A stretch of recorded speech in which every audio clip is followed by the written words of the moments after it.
Well, hey, one of those tips that caught my eye right there, the sunscreen coupons. It's pretty expensive, and this time of year, you need plenty of it. Thank you, Ben. And hey, yeah, look at the sunshine out there starting to arrive across the D.C. Metro, looking out toward the cathedral. Still some clouds there in the background, a little bit of that lingering haze from earlier this morning. Again, those Canadian wildfires continue to rage on, and some of that smoke has been drifting through at times. But off to the north, Hagerstown, that haze is now gone, so we will be seeing more of this blue sky across the entire DMV as we move through the rest of the day. But here it is again, folks. We've been pulling this up pretty frequently, but this darker gray right here, that indicates that thicker haze and smoke in the sky. And look, it's coming right out of the northwest once again, down into the mid-Atlantic, northeast, and right into portions of the DMV as well. That's what created that milky look to the sky this morning, but things are improving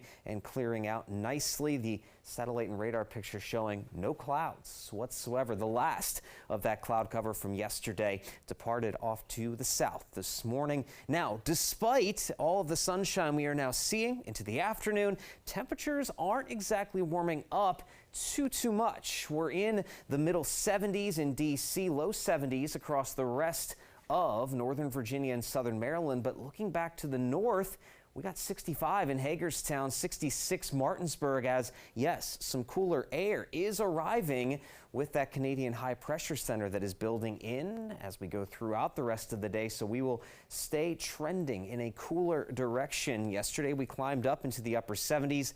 That will not happen throughout the rest of the day today as that cooler air settles in. So expect a sunny afternoon with those cooler temperatures. Now tonight, with clear skies continuing, it is going to get chilly, folks. We're talking 30s and 40s waking up tomorrow morning.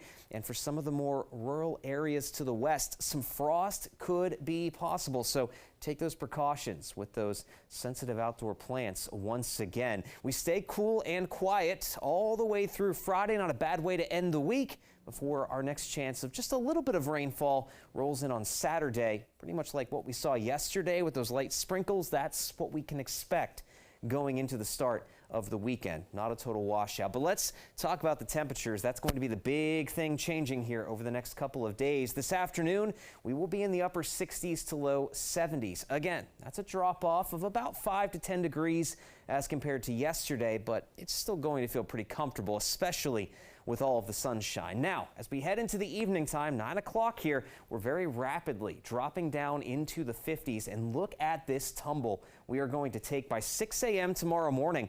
Oh yeah, we're talking mid to upper 30s. Places like Hagerstown, Frederick, Leesburg, staying in the 40s a little more so as you approach D.C., go off to the south. So the frost concerns not really there for those off to the south and east. But if you're situated back across western Maryland, West Virginia, even over toward Winchester and Leesburg, just keep an eye out and be aware. There could be some frost out there tomorrow morning, and you'll certainly need that jacket. But hey, we warm up nicely once again as we head into tomorrow afternoon. So yeah, beautiful despite those slightly chillier temperatures at night. And our only rain chance comes on Saturday as dry weather continues for the beginning of next week.